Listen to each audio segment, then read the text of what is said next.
ये घटना 1917 की है, जब डॉक्टर बाबा साहेब अम्बेडकर 26 साल के थे।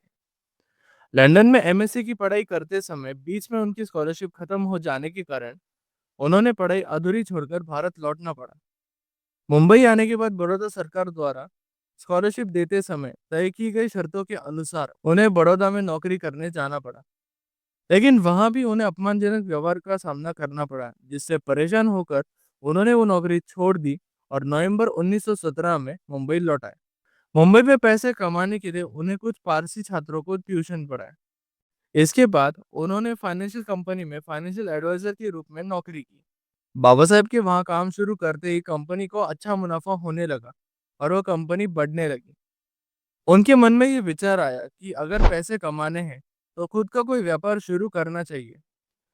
अर्थशास्त्र की पढ़ाई करने के कारण उन्हें भारतीय व्यापार और भारतीय मार्केट का अच्छा ज्ञान था।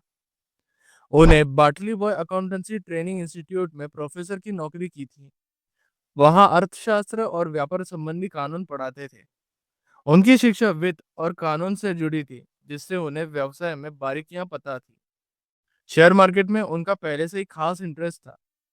ऐसे में उन्होंने अपनी शिक्षा और शहर के मार्केट की स्थिति को ध्यान में रखते हुए दलाल स्ट्रीट के व्यापारियों और कंपनियों को शेयर खरीदने और बेचने की सलाह देने के लिए कंसल्टिंग कंपनी शुरू करने का फैसला किया। और कुछ पैसे जोड़कर उन्होंने स्टॉक एंड शेयर्स एडवाइजर नाम की कंपनी शुरू की।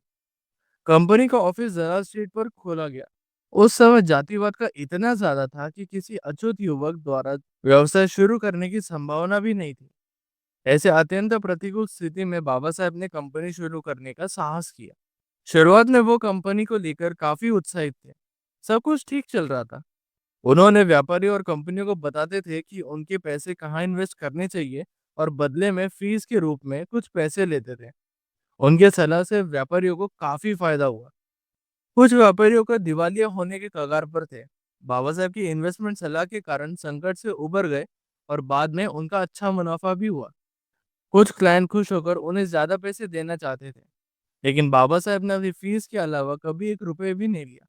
कंपनी को भी बड़ा मुनाफा हुआ। कंपनी का नाम तेजी से बढ़ रहा था।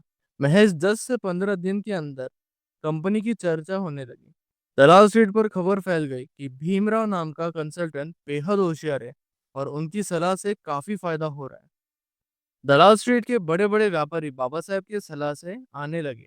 आसपास की कई कंसल्टेंट की दुकानें बंद हो गई। खास बात तो यह है कि सलाह देने वालों में से कोई भी अछूत नहीं था। सब उच्च जाति के थे। लेकिन आखिरकार वही हुआ जो होना था। व्यापारी को कहीं से खबर मिली कि ये कंपनी चलाने वाला व्यक्ति अछूत है। उस दिन से बाबा साहब की दी हुई सलाह से व्यापारियों को फायदा तो हो रहा था, फिर भी वहां पे कोई देखने तक को तैयार नहीं था। आखिरकार बाबा साहब ने परेशान होकर कंपनी बंद कर दी और आगे की पढ़ाई के लिए विदेश रवाना हो गए। ये घटना बताती है कि बाबा साहब में समय से कहीं आगे की आर्थिक सोचने की क्षमता थी। उस समय को ध्यान में रखते हुए कहा जा सकता है कि बाबा साहब ने न केवल दलाल स्ट्रीट पर बल्कि पूरे भारत में एक उत्कृष्ट सलाहकार बन सकते थे।